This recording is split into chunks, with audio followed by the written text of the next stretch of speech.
Hello everyone, welcome back to another video from channel Guide Hub. In this video, I am going to show you how to increase download speed on Chrome browser. To start, open your Chrome browser. You can see a search bar here. Tap on the search bar and type as shown in the screen. This is where most of the hidden settings of Chrome's are. When you land on this page, you can see a search bar here. Tap on the search bar and type downloading. When you find parallel downloading, check if that feature has been enabled or not. Parallel downloading allows your device to download multiple things simultaneously. So enabling this feature will help you download things faster. If this is on default, tap on the drop-down menu and tap on enabled. In order to save the settings, tap on relaunch, which will appear on the bottom of your screen.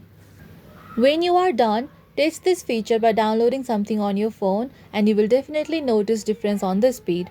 I hope you found this video useful. If you liked this video, please give it a thumbs up, hit subscribe and let me know in the comments if you have any queries.